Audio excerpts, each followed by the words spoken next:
Be good. Thanks, Brian. Welcome. Thank you, Mr. Chairman and councillors. So this presentation, which I understand you all have in front of you, is that correct? Yeah. So talks about accelerating the installation of community cameras. So on the second slide there is pictures of the types of cameras that will be installed. So automatic number plate recognition cameras and pan tilt type zoom cameras, which can be manipulated by those monitoring and zoom in and move around the image.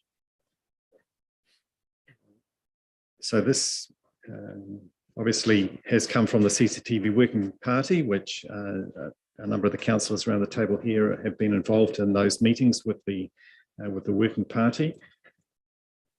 But, on the third slide, the community outcomes that we're seeking from expanding the camera system is to ensure that we are socially resilient, that Waipa is a great place to invest work, and that we support the great work that community groups do, like ComSafe and of course the police.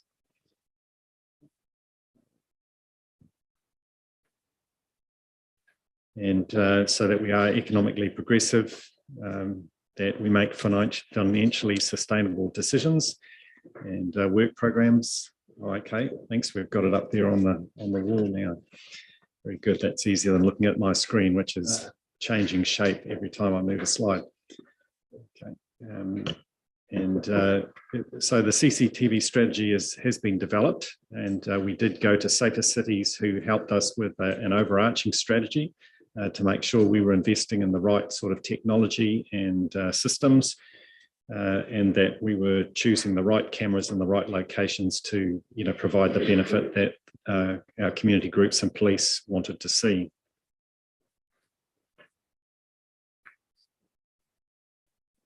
So at the moment, Council has 13 community cameras in Te Amutu and Cambridge, mainly in the CBD areas and at main intersections.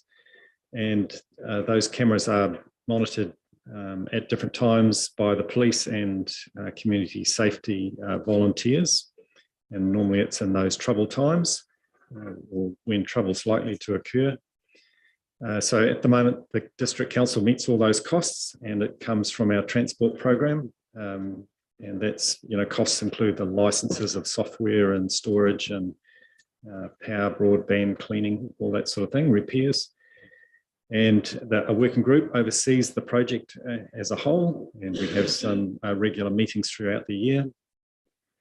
So obviously one of the drivers for this request for additional cameras is the increase in crime that we see, ram raids, vandalism, criminal behaviour in our towns. So that's of concern to the communities and to our ComSafe team, and certainly through different forums and the community boards, we hear of those issues. Philip's got a question for you. Yeah. Jim, can you turn off your microphone? Oh, sorry. Just a quick question, please, Brian. Just the monitoring, that's my understanding, it's been done here in Te Amutu with the new police station in Cambridge. Is that going to be set up for monitoring there as well, or is it just going to continue here? Good question. I'm not sure of the answer to that. So in Te Amutu here, the monitors or the volunteers have a separate room, so it's not directly connected to the operational and the security of the rest of the police station building. So that's what the police needed to make sure that they could keep everybody safe. So I'm not sure if that exists in Cambridge, but certainly the camera feed goes into the Cambridge Police Station with a workstation, so they can pull up and go back and look at the data and history and everything. Yeah.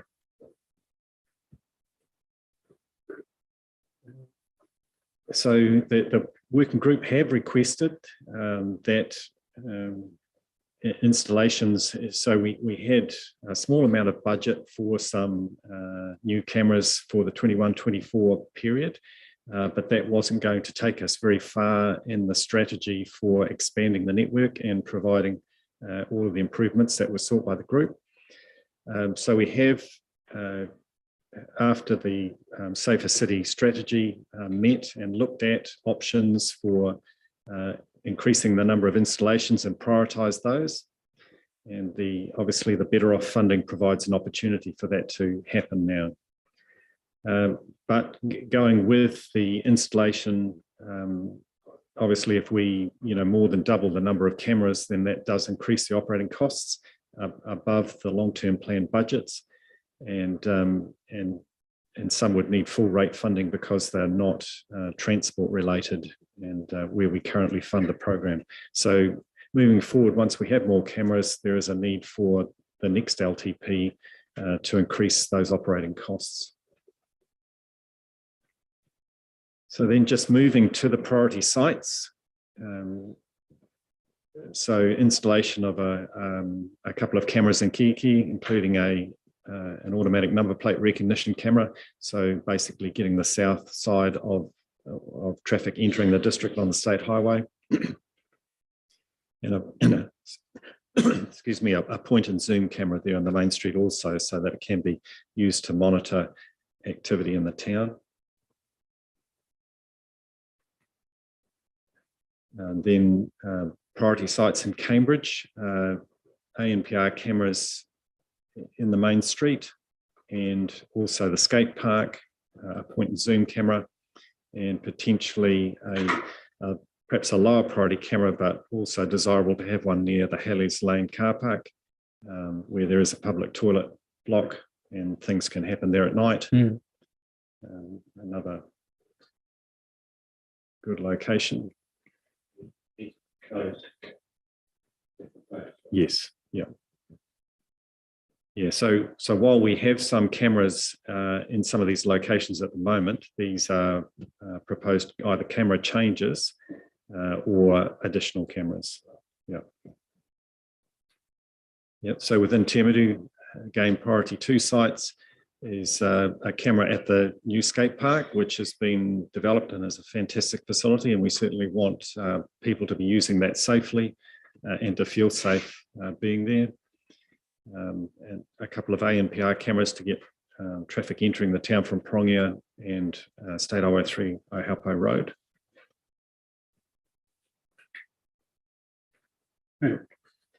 Sorry, Bill. Brian, is it kia ora first? Is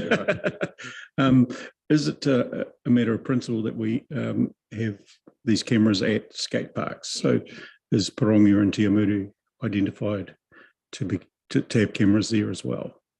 Yeah. Sorry, Kihiki and Prongia. Sorry. Yeah. That's a really good question. Cambridge has already got it. That's what I checked. Sorry if I could do the chair. Sorry. Yeah, Brad is a really good person to answer that question. In charge of So none of these cameras were factored into the project costs when we sought funding initially. So we're working with the Tiamutu and Cambridge ones, our assets. So we're looking to incorporate that into this initial tranche of funding. Kiki and Prongia will try and include that with the external fundraising that the community is doing in that space. So you may recall back in the LTP deliberation, we were going to prioritise these 2 skate parks initially, and because the new assets in Kiki and Prongia, the community were going to externally fundraise to deliver their aspirations out there with some seed funding from council. So we'll look to try and incorporate that into the corridor with those groups that we're fundraising with, but it will be on a case-by-case scenario depending on the site as well. Sorry, just supplementary there then, because there has been questions asked about, the safety in and around the proposed skate parks, particularly from Kiki. And so and there've been questions asked about, what the fundraising is going to. That's been asked, it was asked the other day at Naiwi Tōpu. So if it is for, part of it is for CCTV cameras, then it'd be really good to tell the community that, because, there have been questions about how far they have to go in terms of fundraising. And if the implementation of CCTV cameras is part of the fundraising that they're going to be expected to do, then it may be more palatable. I don't know. Claire might also have a position on that as well, but that they aren't, from what I am hearing, aware that their fundraising will also go into the, sorry, Greg, you've got my back, is going into the CCTV and making a safer community in and around that space. And that would be something good to say to them, I think. Brad, what sort of money are they talking about having to raise? Is there an amount? Yeah. That's another question.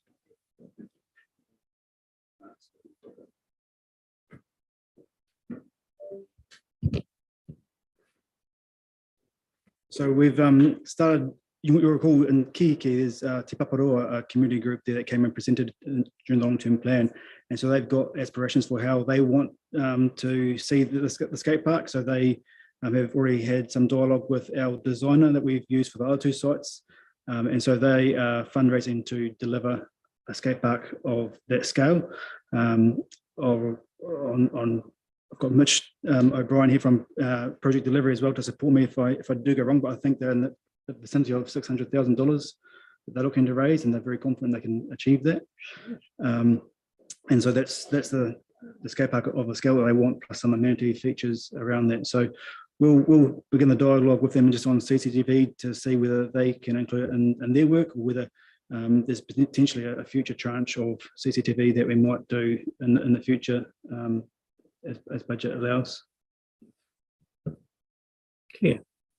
I'd just like to respond to what you said. Like, I'm not familiar if you had much dialogue yet with the Pirongia community, but I do know that early on there was I guess the biggest concern that came through was about antisocial behaviour, and especially for the neighbours, that they'd probably be copping, a whole lot of unpleasantness and that, and noise and that. And I would say that if part of the package is to have CCTV there, I think that would, help get that approval from any affected neighbours. It's just, it makes the whole process a lot safer for everyone. That's all. Yeah. Have you had much dialogue with the Pirongia people yet? So our project team has had early dialogue. So Gina Scott, our community advisor, has been linking with them as well. And so they probably aren't quite as advanced as where Te Paparoa are in their discussion, and we're still doing some work internally on potential sites. There's a few things to play out there still. And also just on CCTV, so our existing sites, we had already had assets there, so we've gone back into those same sites. When we go to these new sites, we're looking to try and create areas which got more road frontage, a bit more passive surveillance, so reduces that stigma hopefully around that. Well, Sorry, hang on, Luke. Thanks, Graham. I think that from the feedback I've been getting, Brad, that they would probably say that this is all about making the community safe, and therefore it should be a cost on the council as opposed to the local fundraising. I just wonder whether we need to have some dialogue about that. If this is about making the community of the Waipaha district safe, should Kihiki and Pirongia be hit with the charge of raising the CCTV coverage costs? So that's one thing. And there was something else I was thinking of it, and that was, I agree with the need for it to be quite visible, and yet we're I think there's still some work to be done in Kihiki, because Leslie Street is not visible, as one of the options for Kihiki skate park. Thanks, Bill. Lou? Thank you, through the chair. I've actually sat with a fair amount of people in our community just recently, and what they were really concerned about was more the fact that we might duplicate these with the private ones that are already existing. And I can give you an example at the end of the Alexander Street. I know that our actual RSA has actually got one of the better count, and we're utilised by the police all the time. But we don't want to duplicate, because we actually own the readout and actually have a camera operating there. What I was talking with Ryan about is that we coordinate and cooperate all these, and actually replace these cameras in situations where there is no coverage. We've actually got a camera at the moment that'll go up the main street from the intersection down on Sloane Street. You can actually see people at Subway inside the building. So it does actually operate. The biggest problem has been is our ANPR cameras, which we're identifying only number plates, don't have the wide visual objects, and we can't identify people on the paths, footpaths and things like that. So I've sat in the actual police room until it was compromised just recently, and we've actually been locked out. So we're actually resetting all the alarms and everything in that surveillance room. The problem that we have is that when we link from one camera to another, you actually have a gap quite often with spaces that you cannot obviously file someone who is committing a criminal offence. So this is the way that the police look at it. So they like to be able to track along. So I think that what I'm really coming around to here in a long way was the fact that perhaps the CTV committee, who have knowledge of all of those sort of things, perhaps be involved in the location and the sighting of these cameras. I'm not against the ones on the main road. We had a recent ram raid actually stopped simply because the police were able to identify a stolen car of all places coming through a Harpo. And the modern technology we've got now, the police are actually able, with their cameras and with their communications, to be able to link and get involved with them. So it's just a thought. Maybe we just go have a look at these locations and coordinate and cooperate, because it is not totally a transport issue anymore. I think this goes a little bit further than this. It goes into the next portfolio of wellness and looking after our community as well. Liz? Hey, I'm really, really pleased to see this in front of us today, Brian. I know the amount of work Dawn and yourself have put into this. So, of course, the reason we're here is because we've had a number of our communities trying to find a solution for the REM raids and trying to find a solution that fits everybody and suits everybody in terms of the number of cameras that are around and how effective they have been. So the working group was, of course, put together, which I've been really involved with in chairing for the last few months. And we have got to a really, really good positive space. So it was a really large group, the first few meetings, wasn't it? What we did just recently was we reduced the number of people. We brought in the Te Awamutu Community Board, the Cambridge Community Board, and police from both stations. And we sat down with a map, and we got to a point where we were able to all agree there was a consensus about where and what type of cameras would be best placed in which locations. So what's in front of you today is an agreement from both for Waipa. And I'm really, really rapt that we've actually got to the space. Yes, there is a request for more money, but I think given the current environment we've got, you probably could put funds in a better place, to keep our communities safe.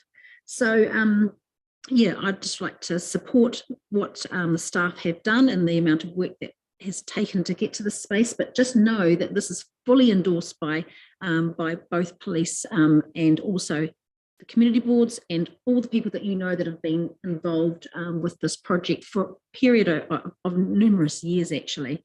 So this is a good day if everyone supports it. Yes.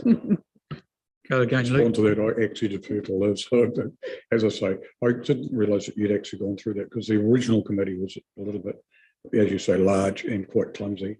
And thank you. Thank you. So yeah, we're nearly at the end of the presentation, Yeah. so I'll whip through the rest of it. Yeah. So within Leamington there, that's in the centre of the business district of Leamington. It's that one. Within Prongia, again in the central village area. Within a Halpo, so when the traffic signals go in there after Christmas, it will be installed at that stage, an ANPR camera. So this one is probably a bit further down the track. This is out at the Karapiro mobile service station area. Again, so getting traffic coming towards Cambridge on State Highway 1. Then also Nahinapuri, a ANPR camera there. The next one there is Cambridge near the Kaipeki Cambridge Road intersection. and a lower priority site. So ideally, this would be at the new T9 intersection when that's built in the future, or alternatively at that location east of Golf Road to get traffic coming across Cambridge Road towards Te Amutu. And then these are sites that will be funded from the capital projects that are already in the LTP. So at the Norfolk and Victoria Road intersection, and at the new C2, C3 roundabout with pedestrian underpasses. So it would have CCTV to give people confidence using those underpasses. So in summary, we can make significant progress with better off funding.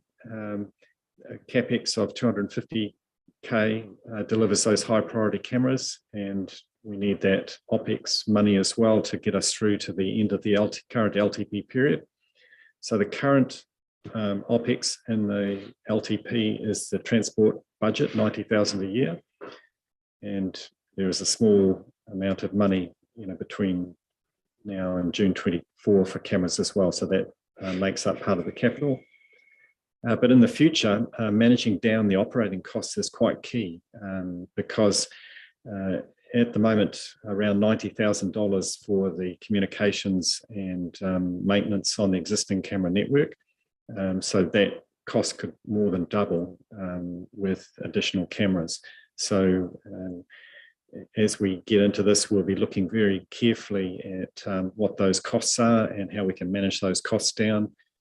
Talking with our neighbours, Hamilton City, who obviously run a lot of CCTV and others to see, what ways can we use to keep those costs down, because that ongoing operating cost over a period of time does exceed the capital cost of installing cameras, and that's common with any camera type system. And so we'll be prepared for that in the next LTP with budgets appropriate for ongoing operating. As operating cost, do you know if any approaches have ever been made to the telcos who actually, make all the money out of these facilities, and whether or not they'd consider sponsoring CCTV costs, as a community, do good project, because it'd be great if they sort of recognise CCTV as, looking after communities. Yeah, and it's probably a minor percentage cost of the total revenue they actually get, from any community. Yeah, but I don't know whether or not they do anything like that in New Zealand. Like, I haven't heard of any other councils that have made an approach or anything. I mean, I guess because we're moving from the police that was responsible for that kind of thing to, because of that funding being lost, we're sort of in an evolving situation. Yeah, but I don't know if it's worth exploring.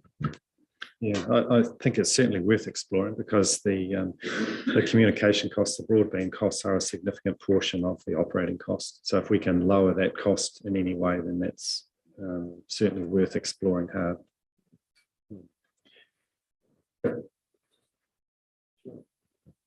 Oh, thank you. Yeah, just Brian, one question. What's the operating lifespan of the cameras before they sort of need replacing, or does it depend on where they're mounted because of, I don't know, protection from the weather and that sort of thing? Yeah. I guess our existing cameras went in, they must have been operating for nearly 3 years, and we haven't had to replace one in that time, other than I think a bit of intentional damage. So I would think a minimum of 5 years, maybe longer. But cameras are certainly getting cheaper, and they have greater, capacity or abilities with every new model that comes out. So I guess there's a certain amount of obsolescence, as much as the thing wearing out. And I guess a lot of the cost is actually the install. That's not just the hardware, is it? It's actually getting, right. So the power connection, the comms connection, a pole, that's the really expensive part. They make up more than 2/3 of the cost of the installation. So the camera is actually a minor part. Bill? Just along with what Claire was saying, I wonder whether we should be approaching the insurers as well, Insurance companies must be making a little bit out of this, and if they can avoid paying out on ram rate claims, then they might be interested in making some funding available. I just wondered about whether Waka Kotahi would also give us some of their revenue from what they might be picking up in terms of ticketing people. Kia ora. Susan? Yeah, just following on from you, Bill, I understand, having spoken with a handful of retailers who've been subjected to ram raids, that they're aware that there are some insurers who are prepared to come to the party in terms of bollard installation. So there's obviously some awareness there that there might be some role for them to play in terms of that crime prevention space. Look, I just wanted to echo Liz's sentiments and congratulate the CC2B Advisory Committee for coming together and making some really sensible recommendations around placement for these cameras. I mean, it's one of a number of things that we can do in trying to help our communities.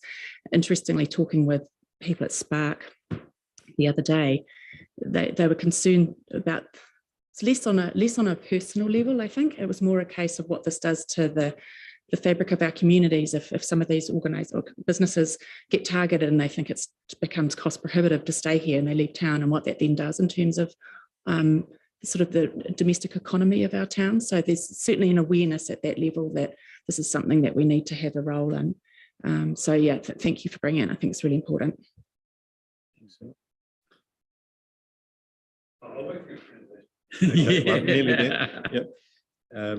So just as it stated there, there's this expectation that we should accelerate and make use of cameras to reduce crime or prevent crime.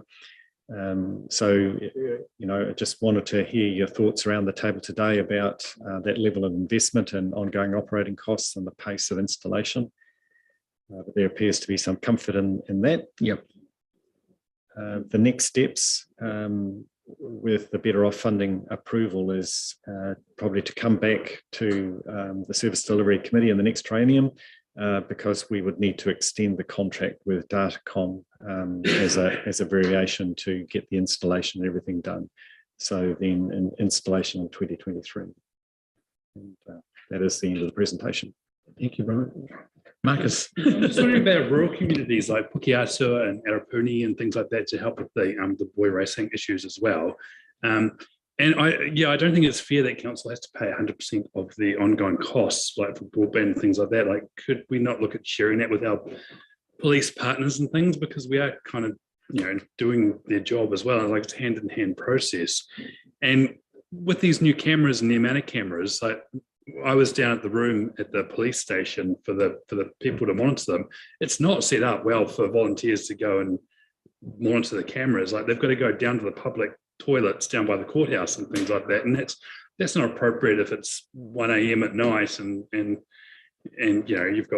need to go to the loo and you've got to vacate the building to go down. Like, it's not set up for us to expand this. Like, we've got to get the basics of it properly done first. And how does it link in with our other rural cameras that I know there's cameras dotted around? Like, would it be good to bring them all under one umbrella? Yeah. So yes, I know that, yes, there are some rural cameras, and I know that ComSafe have been working with police and that they do have the ability to view some cameras that are out in other areas. So that's a separate system. So it's not tied into the council system. But I understand that from Chris Smith there at ComSafe that they were doing that and to get access to some of those other cameras. I agree.